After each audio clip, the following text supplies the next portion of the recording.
ఒక చెట్టు నుండి ఒకే విధమైన ఫలాలు వస్తాయి కదా, రకరకాల ఫలాలు రావు కదా.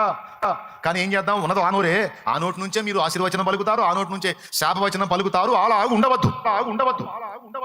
మనం విమోచింపబడిన వారం, పరిశుద్ధపరచబడిన వారం, ఆశీర్వదించబడిన వారం, ఆశీర్వాద కారణంగా పిలువబడిన వారం, దేవుని పరిశుద్ధాత్మను పొందిన వారం, క్రీస్తు రక్తము చేత విమోచింపబడిన వారం, ఆత్మానుసారముగా నడిపించబడుతున్న వారం కనుక సాధ్యమైనంత వరకు శాపవచనాలు వాడొద్దు. అవి నీ వ్యక్తిగతంగా వాడుకోవద్దు. నా దరిద్రం, నా కర్మ అనే శాపవచనాలు కానీ, నాకు ఇంతే కావాలి అని కానీ, లేకపోతే నాకు ఇలా జరగాలి అలా జరగాలని కానీ, లేకపోతే మన ఇంటి వారి విషయంలో కానీ, సమాజంలో వ్యక్తుల విషయంలో కానీ నోరు జారి శాపవచనాలు పలకరాదు. ఎందుకంటే ఆయన మన విషయంలో ఆమేన్ అనువాడై ఉన్నాడు. మరి ఏం పలకాలి? మన నోటి నుంచి ఆశీర్వచనమే పలకాలి. పోనీలే ప్రవ్వా, తెలిసి చేశాడా, తెలిసి అన్నారా, తెలిసి అలా చేస్తే అది వేరు, కానీ వాళ్ళు తెలియని స్థితిలో ఉన్నారు కదయ్యా. యుగ సంబంధియకు దేవత అవిశ్వాసమైన వారి మనోనేతాలకు గుడ్డితనం కలిగజేసింది గయ్యా. వాళ్ళు గ్రహింపు లేని స్థితిలో ఉన్నారు గయ్యా. పోనీ అయ్యా, వదిలేయ్యా, క్షమించయ్యా. తండ్రి, వీరేమి చేయుచున్నారో వీరెరుగురు, వీరిని క్షమించు. ఏది చేయమన్నాడో అది ముందు యేసయ్య చేసి మనకు చూపించాడు. అంజూరపు చెట్టును ఒక్కసారి సేపించాడు, అంతే, వేళ్లతో సహా ఎండిపోయింది. తెలుసుగా మీకు, అంత పవర్ ఉంటుంది. కాబట్టి ఎవడైనా దుష్టుడు నీ మీద విర్రవీగుతుంటే నువ్వు చిరునవ్వు నవ్వి పక్కకి వెళ్ళిపోవాల్సిందే. ఎందుకంటే నీకు దేవుడిచ్చిన పవర్ వాడికి తెలియదు. వాడు కర్రలు, లేకపోతే కత్తులు, ఈటలు, బరిసెలు, బల్లాలు, రాళ్ళు వాడొచ్చు. నీకు ఏం అవసరంలా, నోరు చాలు నీకు, అంతే. సరిగ్గా హార్ట్ఫుల్గా హృదయంలో దుఃఖపడి నోరు తెరచి ఒక మాట పలికావంటే అవి వాడి ఈట కన్నా, కర్ర కన్నా, కత్తి కన్నా, అధికారం కన్నా కూడా ఇది ఇంకా పవర్ఫుల్. అందుకే నీ మీదకి వచ్చేవాడికి, నీ జోలికి వచ్చేవాడికి నువ్వు చిరునవ్వు నవ్వి ఏడ్చలేకపోగలవా అనుకుంటే వెళ్ళిపోవటమే. ఎందుకంటే వాడిని క్షమించినా నీకే అధికారం ఉంది, వాడి పాపాలు నిలిచి ఉండనిచ్చినా నీకే అధికారం ఉంది, శపించినా ఆశీర్వదించినా నీది అధికారం నీకు ఇవ్వబడింది. ఆయన లోపల మాట్లాడుతున్నాడు కూర్చొని. ఈలోపు ఆయన బోధ వినేవాళ్ళు, సమస్యలతో ఉన్నోళ్ళు పరిష్కారం చేసుకోవడానికి, నానా బాధల్లో ఉన్నోళ్ళు ఆ బాధల నుంచి విడుదల పొందడానికి, అధికారము గలవాని వల్ల ఆయన బోధిస్తున్న బోధ వినడానికి రకరకాల కారణాలను బట్టి వచ్చారు. కొన్ని గుంటనక్కలు కూడా వచ్చాయి ఆ ఇంటికి, కొన్ని గుంటనక్కలు. ఆ గుంటనక్కలు ఎందుకు వచ్చాయంటే బోధకుని మాటలు ఏమైనా తప్పులు పడదామని వచ్చినాయి ఆ నక్కలు. అవి కూడా ఉన్నాయి, అక్కడ అన్నీ ఉన్నాయి. ఈలోపు ఆ ఇంటి యజమానుని ఎవరో పిలిచారు. ఆ ఇంటి యజమాను ఏంటయ్యా ఏంటి అనుకుంటూ వచ్చాడు. ఏం లేదండి, మీ ఇంట్లో బయట ఎక్కడ పెట్టినా జనాలే, ఖాళీ లేదు. ఇదిగో వీడిని చూడయ్యా, పక్షపాతం, సంవత్సరాలుగా వాడు ఆ స్థితిలో ఉన్నాడు. తన పని తను చేసుకోలేక అన్ని మంచంలోనే వాడు దుర్భరమైన జీవితం జీవిస్తున్నాడు. బోధకుడు వచ్చాడు. ఇప్పుడు ఆ బోధకుడిని వీడిని ఒక దగ్గర చేర్చాలంటే ఇంతమంది సమూహంలో అయ్యే పని కాదు. మీరేమనుకోకుండా కొంచెం మాకు సహకరిస్తే చెప్పండి అయ్యా, నేనేం చేయాలి, జనాల విషయంలో నేనేం చేయగలను, నేను పొమ్మంటే పోతారా, మాట వింటారా? అసలు అదేమొద్దండి. జస్ట్ మేము మీ ఇంటి మీద పెంకులు ఉడదీసేస్తాం, మీ ఇంటి పైకప్పు ఉడదీస్తాం, కరెక్ట్గా వీడి మంచం బట్టి అంత, అందులో నుంచి బోధకుడి ముందుకి దించుతాం. నువ్వేమనుకోకుండా నీ ఇల్లు ఊడదీయడానికి అవకాశం ఇస్తే ఎవరన్నా ఒప్పుకుంటారు? ఎవరన్నా ఒప్పుకుంటారా? ఊడదీసేయడానికి అవకాశం ఇస్తే ఇదిగో వీడి శాపం నుంచి బయటపడతాడయ్యా అడిగారు. అతనికి మారు మాట్లాడలా, పీకేసేయండి అన్నాడు. తీసేసేయండి. ఇక పైకప్పు ఊడదీస్తున్నారు. తీసేసి కరెక్ట్గా ఈ మంచం బట్టి అంత తీసేసి తాళ్ళు కట్టి ఆ జబ్బున్న మనిషిని ఆ మంచానికి కట్టి అని దించుతున్నారు లోపలికి. అది పెద్ద ప్రయోగం. అది కింద నుంచి పైకి లాగారు, ఇంటి మీదకి, ఇంటి మీద నుంచి మళ్ళీ కిందికి దించారు. యేసు ప్రభు ముందుకు దించారు. బాగా రిస్క్ చేశారు. అక్కడ రాస్తుంది ఆయన వారి విశ్వాసము చూచి అని. వాళ్ళు ఇంత కష్టపడింది ఎందుకంటే వాడిని యేసు ప్రభు ముందుకు దించాలి. యేసు ప్రభు ఎదుటికి కానీ వీడు పోయాడంటే ఇక వీడి స్థితిలో ఉండడు. వాడు ఆ శాపం నుండి విడుదల పొందుతాడు, ఆ జబ్బు నుండి విడుదల పొందుతాడు, వాడు నూతన పరచబడతాడు, బాగుపడతాడు.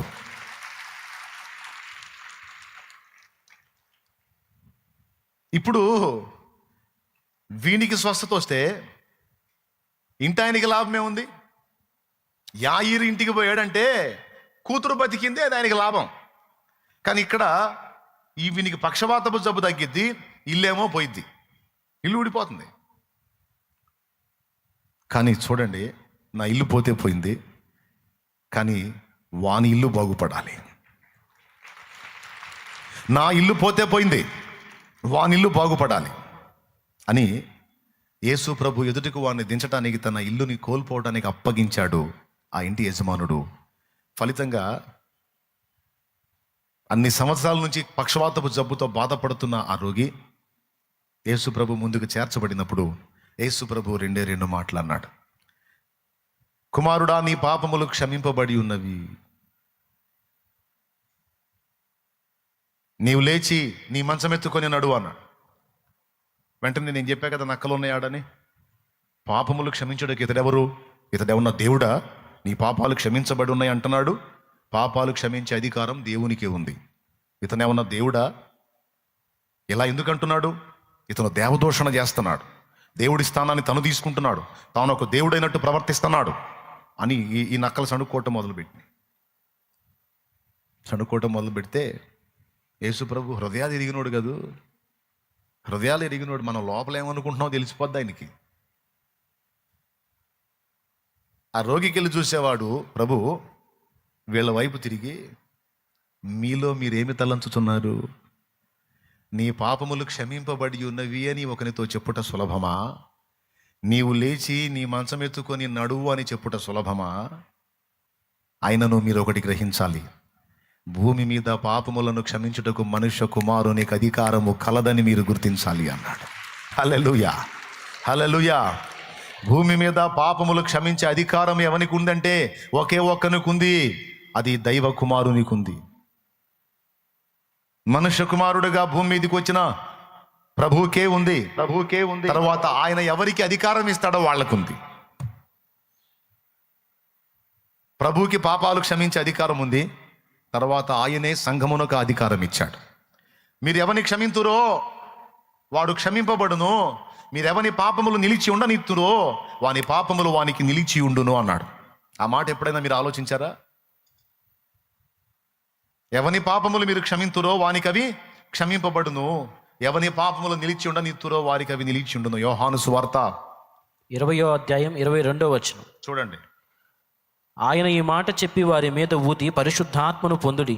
మీరు ఎవరి పాపములు క్షమింతురో అవి వారికి క్షమింపబడును, ఎవరి పాపములు మీరు నిలిచియుండనిత్తురో అవి నిలిచియుండునని వారితో చెప్పెను.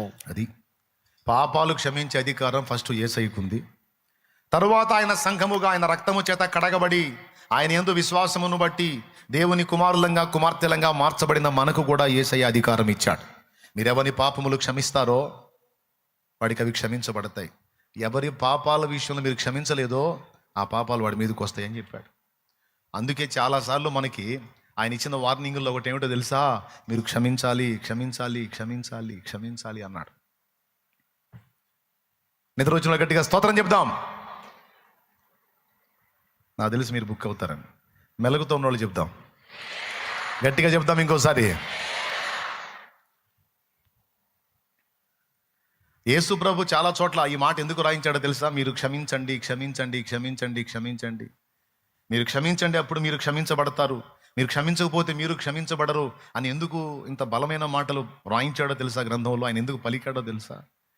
మనం క్షమించకపోతే, మనం ఎవరిని క్షమించలేదో వానికి శిక్ష వచ్చింది.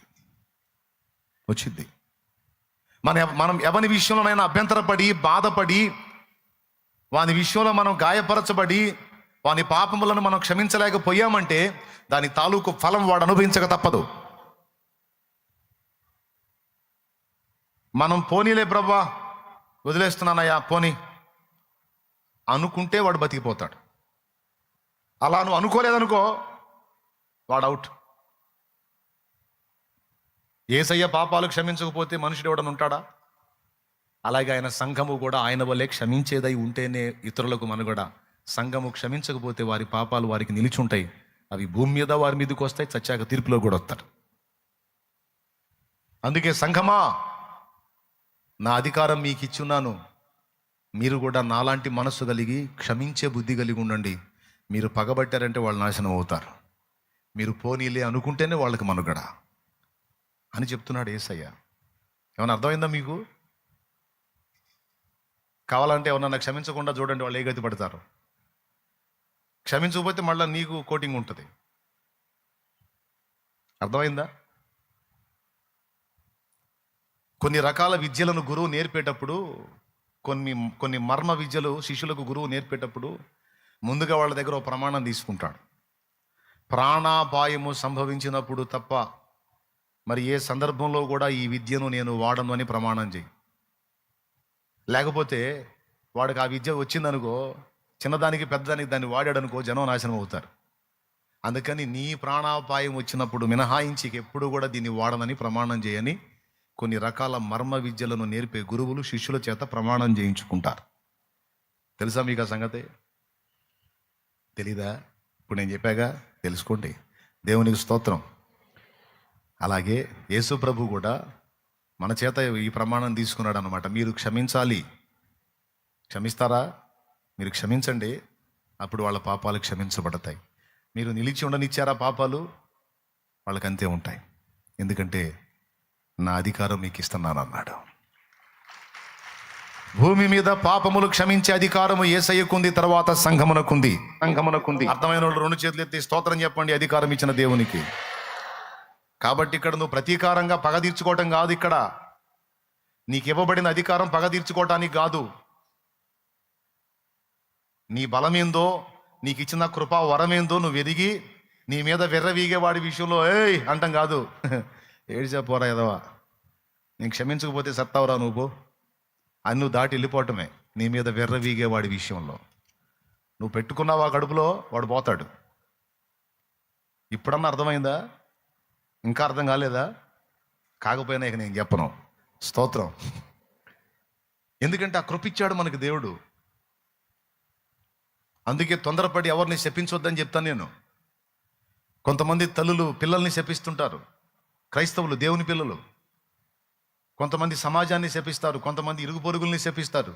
అందరూ నోరు జారినట్టు మనం నోరు జారకూడదు. ఒప్పుకోడాయినా పొరపాటున మనం నిజంగా హార్ట్ఫుల్గా శాపవచనం పలికామంటే ఖచ్చితంగా తగిలిద్ది వాడికి, అది తగిలిద్ది.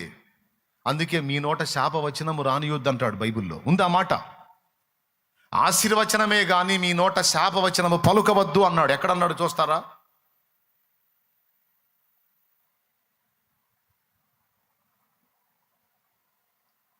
మూడు అంకెలు లెక్క పెడతా. 1, యాకోబు రాసిన పత్రికలు అంటాడు, చూడండి ఒకసారి 9వ వచనం చూడు, 3:9.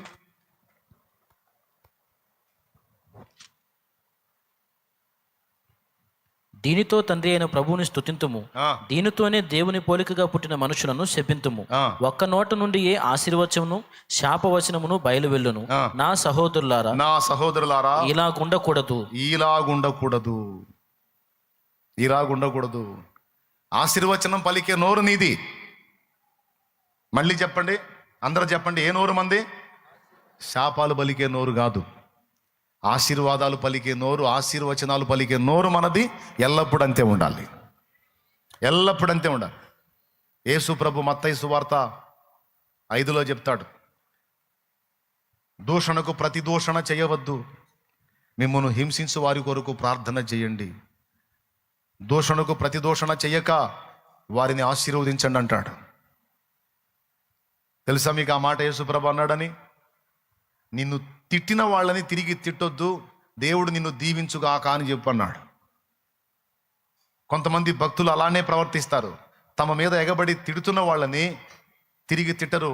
సహోదరుడా, నా ప్రభు నిన్ను దీవించుగాక, నా ప్రభు నిన్ను దీవించుగాక అని దీవెన వచనం పలుకుతారు. అమ్మో, దానికి నిజంగా దేవుని మనసు కావాలి. లేకపోతే మనల్ని బాధ పెట్టిన 24 శాపాలు పెడతావు. నువ్వు మామూలుగా పోరా, నువ్వు అట్టబోతావు, నువ్వు ఎట్టబోతావు, నువ్వు అదే అయింది, నీకు ఇదైద్ది, నీకు దొరికినవన్నీ పెడతాం, ఏడాడి శాపాలని తెచ్చి. అట్ట రానియొద్దు అంటాడు.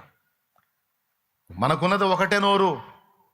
ఒక బావి నుండి వస్తే ఉప్పు నీళ్ళన్నా వస్తాయి, లేదా తీయటి నీళ్ళన్నా వస్తాయి. అంతేగాని ఉప్పు నీళ్ళు తీపి నీళ్ళు 2 కలిసి రావు. ఒకే జల నుండి తీయని నీరు, చేదు నీరు ఉబుకునా. ఒక చెట్టు నుండి ఒకే విధమైన ఫలాలు వస్తాయి కదా. రకరకాల ఫలాలు రావు కదా. కానీ ఏం చేద్దాం, ఉన్నదో ఆ నోరే. ఆ నోటి నుంచే మీరు ఆశీర్వచనం పలుకుతారు, ఆ నోటి నుంచే శాపవచనం పలుకుతారు. అలా ఉండవద్దు. మనం విమోచింపబడిన వారం, పరిశుద్ధపరచబడిన వారం, ఆశీర్వదించబడిన వారం, ఆశీర్వాద కారణంగా పిలువబడిన వారం, దేవుని పరిశుద్ధాత్మను పొందిన వారం, క్రీస్తు రక్తము చేత విమోచింపబడిన వారం, ఆత్మానుసారముగా నడిపించబడుతున్న వారం కనుక సాధ్యమైనంత వరకు శాపవచనాలు వాడొద్దు. అవి నీ వ్యక్తిగతంగా వాడుకోవద్దు. నా దరిద్రం, నా కర్మ అనే శాపవచనాలు కానీ, నాకు ఇంతే కావాలి అని కానీ, లేకపోతే నాకు ఇలా జరగాలి అలా జరగాలని కానీ, లేకపోతే మన ఇంటి వారి విషయంలో కానీ, సమాజంలో వ్యక్తుల విషయంలో కానీ నోరు జారి శాపవచనాలు పలకరాదు. ఎందుకంటే ఆయన మన విషయంలో ఆమెన్ అనువాడై ఉన్నాడు. మరి ఏం పలకాలి? మన నోటి నుంచి ఆశీర్వచనమే పలకాలి. పోనీలే ప్రవ్వా, తెలిసి చేశాడా, తెలిసి అన్నారా, తెలిసి అలా చేస్తే అది వేరు. కానీ వాళ్ళు తెలియని స్థితిలో ఉన్నారు కదయ్యా. యుగ సంబంధియకు దేవత అవిశ్వాసులైన వారి మనోనేతాలకు గుడ్డితనం కలుగజేసింది గయ్యా. వాళ్ళు గ్రహింపు లేని స్థితిలో ఉన్నారు గయ్యా. పోనీ అయ్యా, వదిలేయ్యా, క్షమించయ్యా. తండ్రి, వీరేమి చేయుచున్నారో వీరెరుగరు, వీరిని క్షమించు. ఏది చేయమన్నాడో అది ముందు యేసయ్య చేసి మనకు చూపించాడు. అంజూరపు చెట్టును ఒక్కసారి శపించాడు, అంతే, వేళ్లతో సహా ఎండిపోయింది. తెలుసుగా మీకు? అంత పవర్ ఉంటుంది. కాబట్టి ఎవడైనా దుష్టుడు నీ మీద విర్రవీగుతుంటే నువ్వు చిరునవ్వు నవ్వి పక్కకి వెళ్ళిపోవాల్సిందే. ఎందుకంటే నీకు దేవుడిచ్చిన పవర్ వాడికి తెలియదు. వాడు కర్రలు, లేకపోతే కత్తులు, ఈటలు, బరిసెలు, బల్లాలు, రాళ్ళు వాడొచ్చు. నీకు ఏం అవసరంలా, నోరు చాలు నీకు, అంతే. సరిగ్గా హార్ట్ఫుల్గా హృదయంలో దుఃఖపడి నోరు తెరచి ఒక మాట పలికావంటే అవి వాడి ఈట కన్నా, కర్ర కన్నా, కత్తి కన్నా, అధికారం కన్నా కూడా ఇది ఇంకా పవర్ఫుల్. అందుకే నీ మీదికి వచ్చేవాడికి, నీ జోలికి వచ్చేవాడికి నువ్వు చిరునవ్వు నవ్వి ఏడ్చవలేపోవేదవా అనుకుంటే వెళ్ళిపోవటమే. ఎందుకంటే వాడిని క్షమించినా నీకే అధికారం ఉంది, వాడి పాపాలు నిలిచి ఉండనిచ్చినా నీకే అధికారం ఉంది, శపించినా ఆశీర్వదించినా నీది అధికారం నీకు ఇవ్వబడింది. ఓకేనా? సరే, ఈ మ్యాటర్ పక్కన పెడదాం.